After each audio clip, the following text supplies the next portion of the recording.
for the first presentation and the beautiful work that was done in our neighborhood. Actually, we are neighbors. Tamera is a neighbor of Amoreda. So we are in the same region, so I will not talk about where it is. Okay, I'm glad that we were invited to speak here.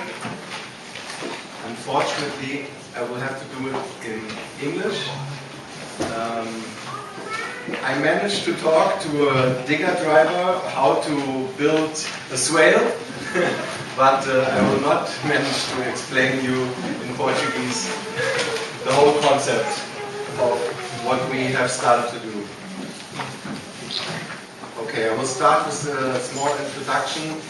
Tamera is an intentional community, one would probably say nowadays, which has started 35 years ago in Germany with the main thought of creating healing for the earth and bringing together the best practices of humankind actually to end war and to find a new way of living together.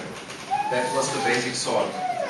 And 20 years ago, a group of these initial people came to Portugal and settled on a small monte in southwest Alentejo and actually started to create what we call the healing biotope for healing, a small village. And today I was asked to talk mainly about the water and the earthworks and how to build dams, and this is also what I will do, although Tamera covers a lot of other topics, from international peace work to the raising of children, to the research in love and sexuality, spiritual research and practice, alternative building techniques, the whole society range of topics that are issues that we have to solve if we want to heal the planet. Okay, and today I want to speak about what we call water retention landscape. That is a term that came to us in our cooperation with Sepp Holzer. Probably many people know him. He's a renowned permaculture practitioner, I would now say, from Austria. And we invited him probably 8 years ago to work with us after we have been working with Max Lindecker from Australia, because we wanted to set the base for back then we would have said sustainable water management, now regenerative water management for a whole community, a village of up to 1,000 people. So this was our question. Yeah, how to sustain a small village or a small town with water, food and energy sustainably if you start from scratch in a land which is called to be in a desertification process officially.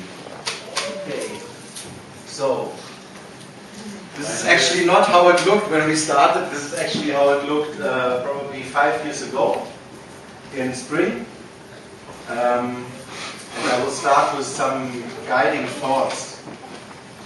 And one is water retention landscapes are systems for the restoration of a full water cycle by retaining the water in the areas where it falls as rain. Simplified, the water should infiltrate in the soil. And if that is not possible, it should find a structure where it has time to infiltrate, so that we can recharge the aquifer and, on short or medium term, bring back the rivers. So this is the sole picture that was always involved. Having enough water for everyone, but also bringing back permanent water flows. Another picture of the South Valley, and another very simple guiding principle that we set up. The water retention landscape is fully realized when no more rainwater leaves the land but rather all water flowing away comes from springs. This is a high goal which we have set.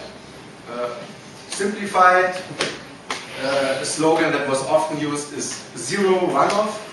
That was the main slogan of Auroville in India when they started with their restoration.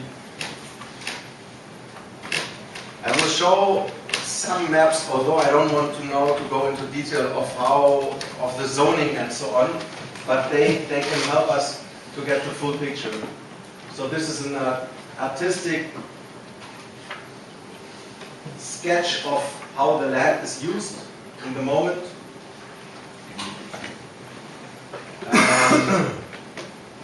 Green represents forest, blue water. The reddish areas are the key settlement areas, and the light green ones are either fields or orchards or productive vegetable land. But we will a little bit go back in time. And speaking about what's actually the situation. When I was traveling up yesterday, I realized from the 500 kilometers or 400 kilometers up, it got greener and greener and more moist and deeper soils and so on. So the heritage, of course, in Portugal is totally different. Where we have settled now, and it's a rather typical situation in a lot of parts of the world, but also in Alentejo, is that we have very shallow, denuded soils with low carbon content.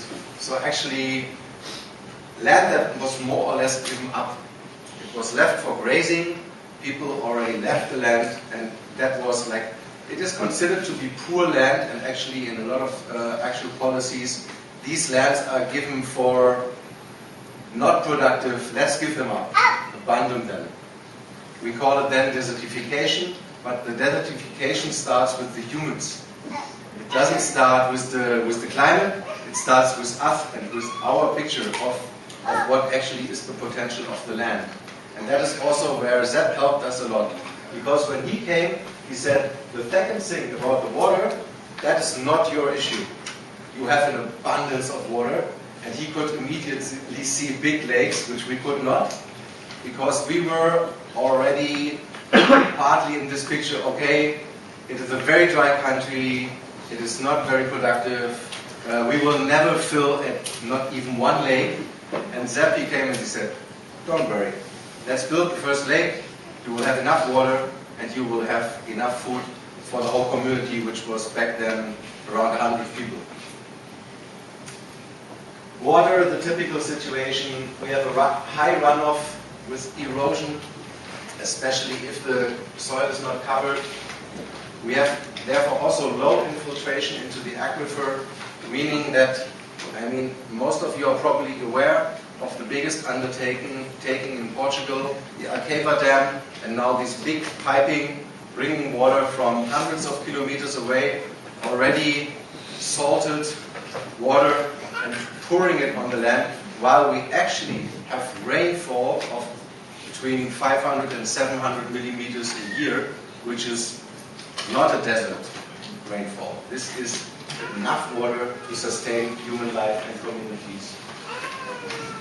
The vegetation that we found was some left old cork trees, mostly overgrazed land, abundant, low diversity in species, very low diversity, decades and centuries of simplification of the system. So only the productive plants like cork oak were left, and some olives, cork oak and olives. And of course, the first attempt of nature is to heal that. So we find pioneer plants that try to anchor the soil again, and that try to create forest and grasslands for the beginning.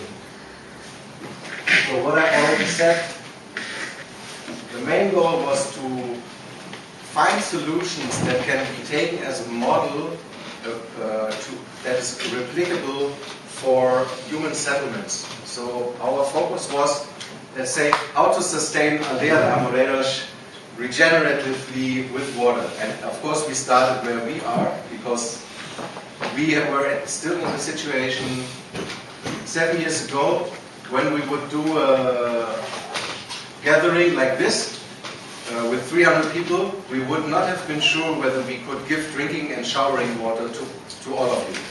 That was the situation 7 years ago, because we only had one borehole, a deep drilled hole, which was about to collapse.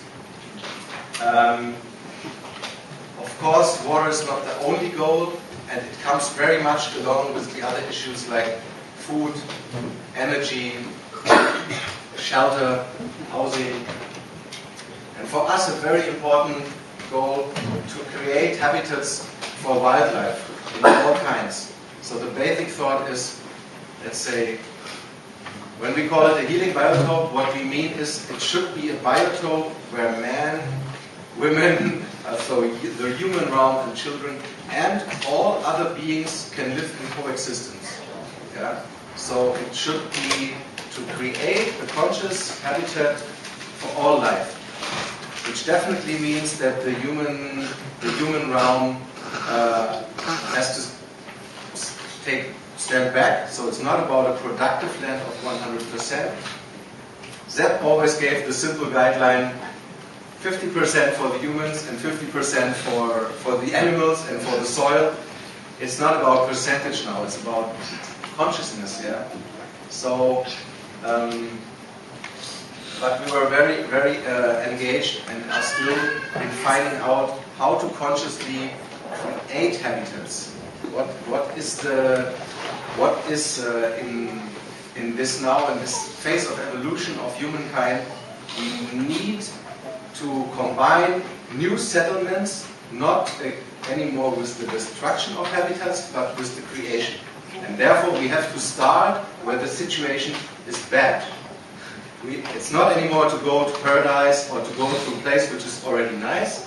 It's now about going to the places that we have already degraded and show the full healing potential of humans.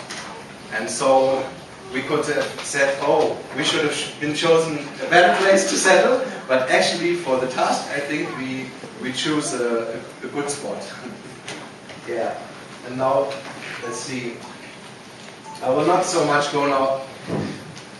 There's also written text in this presentation, and probably it will also be shared amongst the participants.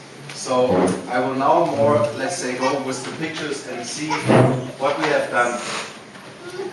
And basically this is one of the pictures that shows very well how we have changed the existing situation.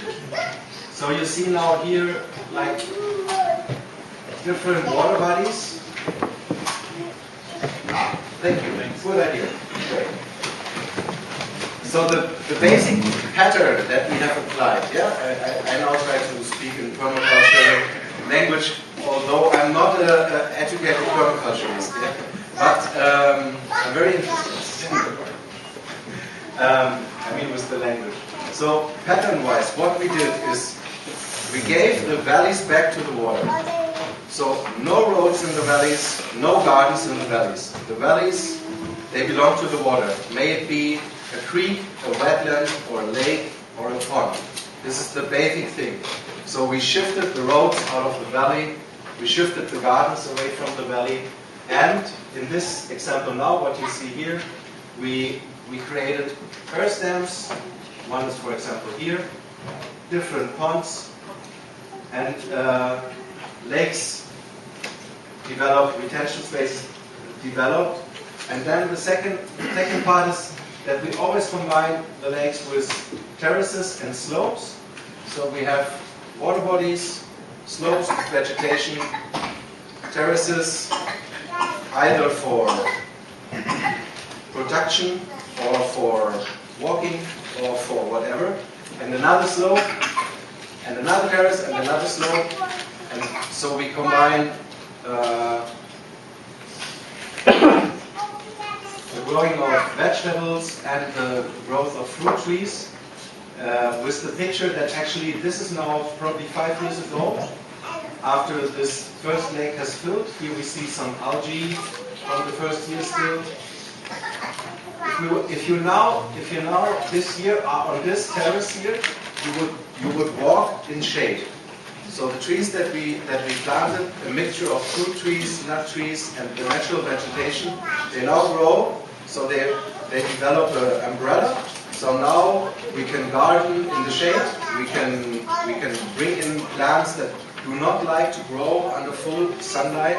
So these kind of layering, like we find in the forest or in the fruit forest system, has been part of the initial design. And now we come to the point where we can actually, say, harvest. This system gets mature, it grows. We can harvest, and we can also bring in new elements. For example, all the bushes, the berry bushes, the strawberries, and so on and so on. So each year we come in. Here you see part of the old garden structure. On this you see afforestations that were done 10 years ago, which are now, let's say, 2 or 3 or 4 meters high. Should be on contour, are not on contour, because back then a Portuguese local company did it, and they do not did it so well. So, but the basic structures that we find is water in the valley, terraces for vegetables and fruit trees, roads outside of the valley, the steeper parts of the land afforested or maintained as natural forests, like over here, remnants of the old forests, and then of course human settlements. That is the main gathering hall of Tamera, for example. This is actually how the valley looked before. Yeah. Thank you. This is the situation in 2007, before. This is meanwhile, and this is afterwards, after 1 year. So after building a dam here over this valley, within the first year the lake, it has 3 hectares, it filled nearly, and in the second winter period it filled fully. So despite that it's very beautiful and very productive and so on, it also means that all this water normally, mostly unconsciously, just runs off to the ocean or to the next big city and creates floods and other stories there.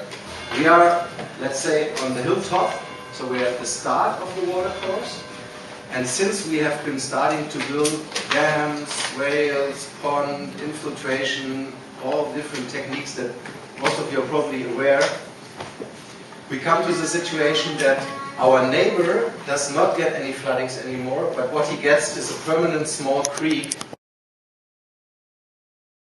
to his land. Our primary goal that we stop erosion, stop runoff, and bring back natural water flows and increase evapotranspiration. So we are not advocating to save water, we are actually advocating to infiltrate water and give it back to the water cycle by permanent evapotranspiration. So I know that this is controversially discussed still, but I think that's the only solution. We have to reinforce the natural water cycle, and this will bring us the climate change that we want. So actually, and we are in the zone where the first rains come from the sea, and then they land there, they retain, and then the water re-evaporates. And if we would do that in a landscape restoration scale of the whole Alentejo, or of the one part of the Alentejo, these systems, they would replicate the water so that the climate in East Alentejo and Spain would change again back to the initial. Yeah, this would be now another hour really to talk about water cycles, but to just say that we are consciously doing this. We are not saving water, we work with the water that we have and we reuse it and bring it in cycles like the economy, yeah, regional economy, and just go for it.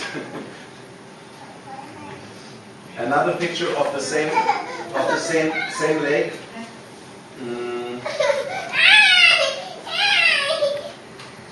Probably also already 5 years ago. Let's see whether I have some.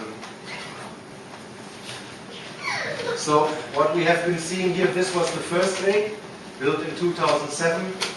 Then 2008 this lake, 2010 this, and this, and this, and this one. 2011 this small one here, and then, no, 2011, 3 years ago, this one, which is actually was the last and the biggest one, which will have 5 hectares or so. So that was the biggest earthwork that we ever done, which gave us a lot of experience, and which also gave us, and unfortunately I could not manage because I wanted to bring a small video with the sound of the first creek in Tamera, which actually now flows all the year through, starting from here, through this valley. And you can hear all the year through flowing water. And it's only rainwater. It's only rearrangement of the earth. We have not put anything artificial in there. We used big machines, but we only worked with the soil that we found there and with the rain that anyway fell on this land. Yeah?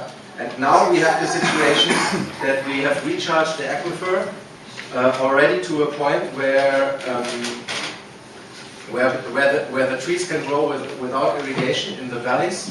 And now we are more working on the slopes with swales and additional afforestations. 5 minutes, great. Another example. This is the valley of this lake. Yeah, so actually the picture that we will now see is taken from the hand to the south. And it's that was the situation before. So we had some grazed meadows, a small garden from an old farmer who still worked with us. And then we built in this dam with these terraces and these terraces, and we rearranged the earth. I say now a little bit in regard to the whole scale. It was a big building site of 3 months, and now we gained like 2 hectares of irrigation terraces around that. There are like at least 1,000 fruit trees planted on these slopes. There are these very nicely shaped terraces which can be irrigated in a traditional way of flood irrigation and can be worked with the donkey and so on. So very nice. And we now come into the situation that we have 3 possible harvests a year. We have no erosion, abundance of water, and 3 possible harvest seasons, either rain-fed or irrigation-fed by summer, while we before would probably have 1 to 1.5 maximum in bad years, either to dry or to wet. So this investment, let's say in future, it will pay off. Although, and some later examples from this year's. You see, this is now another site in Tamera. We see the old afforestation and some lines here where the trees were planted, and there were small ditches done with the machines back then, which were not on contours, so still draining the land. And now in this example, we put in a swale here. So this is now a picture from a drone that's flying while we are working this during a course on water we did 2 months ago. And this is how the swale looks from the side. And it has been proven as a very successful feature. There was a 40 millimeters rain in 20 minutes some months ago, and so this still showed us that despite the afforestation, the soils are these. Yeah, the runoff was still so high that the swale overflowed. Yeah, so we are running an extreme situation, and I think that generally earthworks for retaining structures, at least from the size of larger swales to the size of small ponds, are very valuable elements for the extreme situations. So we will be able to cope with extreme rain events, and we also are resilient in water when there are 2 or 3 years of drought. Again, I want to say, don't think about this system as a system for a one-farmer family. This is a water management and landscape restoration system on a village to city size. That actually, we could substitute the normal water management system of Kolosh or whatever and combine it with these beautiful cisterns that were shown. We are not connected to the grid, so we also have our own well that we built, and we supply the community now with the water that we have retained and that has been filtered and enriched by the earth body all through the year. And we can host up to, I think now we can host up to 1,000 people and still be regenerative with regard to the water and the aquifer. That's so we were very successful on that, and I'm happy that we can share it. And I will not go into all that stuff now because we have time for questions, and I also don't want to speak too much. And I think the time is nearly over. So generally, I can say thank you to all that has been inspiring us. Let's say starting with Max Lindecker and then with Sepp, and thank you to all of you being interested in permaculture and doing the work that you do, and happily to share what we have done. And we are looking now how we can bring it to the broader public and bring it on a municipality level, because I think permaculture needs really to meet with landscape restoration. So the size of the task is so big, and if it's not us, it's the others, and the other principles are so wrong that we don't have to discuss them anymore. So thank you, and hope we can combine forces.